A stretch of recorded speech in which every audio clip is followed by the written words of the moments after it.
we're probably going to say some things that might sound critical of the young generation. So it's always good to start by saying every generation thinks that the one behind it is soft and has lost all the virtues. And there are quotes, I wish I had them with me, but there are quotes from Socrates' time about this. That's a universal process. And we can't just say like, oh, because they're not like us, they're worse. There's change from generation to generation. And as you say, there's less drinking, there's less premarital sex, fewer car accidents. So Gen Z, we're talking about, that is kids born 1996 and later, they're safer, they're more responsible. Well, that's all good. Okay, but the statistics on how Gen Z differs from the millennials are not good. Okay, and millennials are born after? Demographers generally say 1982 to 1995 or 6. The exact cutoff is still being negotiated. Okay. So the millennials grew up with the later ones grew up, the oldest ones grew up with the internet. Other way around. The oldest ones were like in college when the internet and then social media came out, whereas the youngest ones grew up with the internet. But the cutoff seems to be that Gen Z, if you were born in 1996 or 97, you might have gotten social media from the time you were in middle school. The millennials didn't get it till college or later. And it's if you imagine kids growing up and there's all kinds of inputs coming into them, and then suddenly around 2009 to 2011, in that period, we switched the inputs up so that now everyone is hyper-connected to their peers, massively sharing information among their peers, and evaluating each other, always clicking likes and evaluating things. This is a really rapid transformation in the fundamental fabric of socialization. And that, Greg Lukianoff and I, my co-author, that's what we think causes the relatively big shift between Gen Z and the millennials. And the shift, it shows up clearest, not just in the kinds of changes you mentioned, but in very high rates of anxiety, depression, self-harm, and suicide.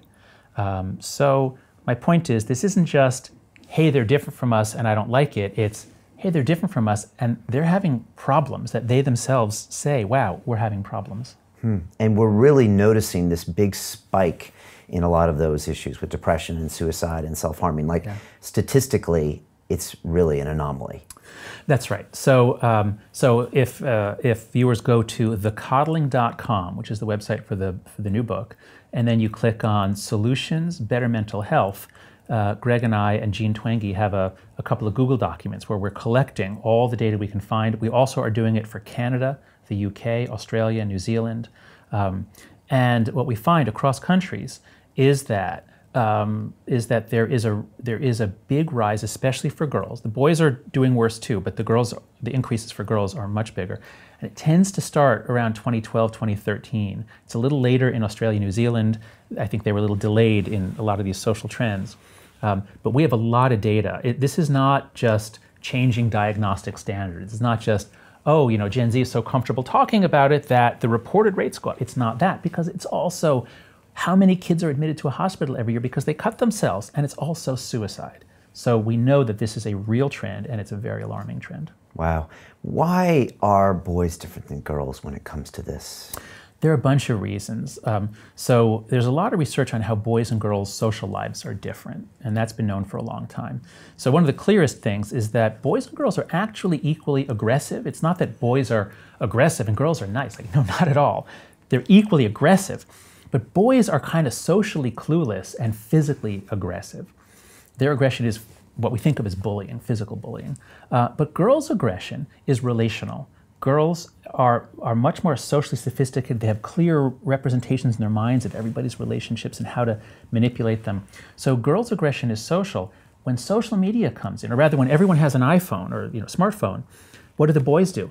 They stop punching each other, and they join small teams to roam around virtual worlds killing other teams, which is actually fun. It's not particularly harmful. My son does it with his friends.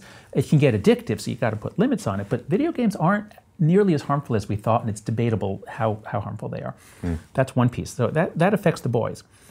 But it doesn't make them depressed. And if you think about it, after you do a video game, you go away and you're not replaying it in your mind like, oh God, if only I had shot him in the head. Like, you're not thinking that, like, you can put it away. But social media is very, very different. So the girls spend a lot more time on social media. They can use it it can hypercharge their aggression. It gives them the ability to damage other girls' relationships, to spread gossip or rumors or fake photographs, to do it anonymously with full deniability. So now girls can't escape bullying even on the weekends when they're out of school. So it really changes aggression.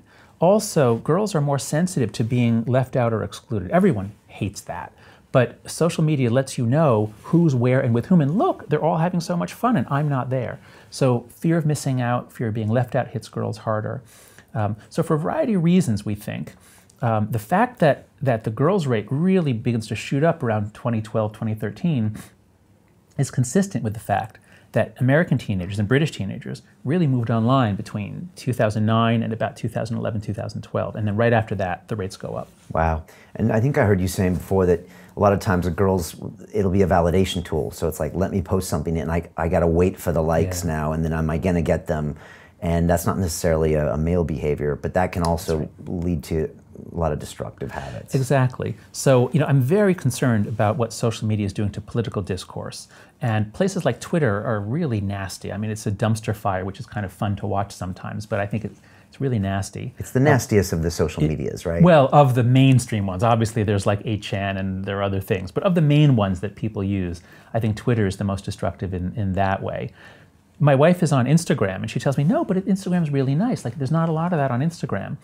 And it turns out that for girls, that actually can be the problem. I'm sorry, not that more nastiness would be better, but what I mean is, if Instagram isn't about, like, you're an idiot, you're a moron, if Instagram is, look at my beautiful life, look at my perfect selfie and my hair and my body, well, girls have always been more sensitive to social comparison, especially adolescent girls going through puberty, very sensitive to whether they measure up, how people are judging them. And so to be deluged with photos in which your friends look better than you, your friends look better than they do in real life, that puts a lot of pressure. That's very difficult, especially for preteen and young teen girls. So in many ways, social media is harder on girls than it is on boys.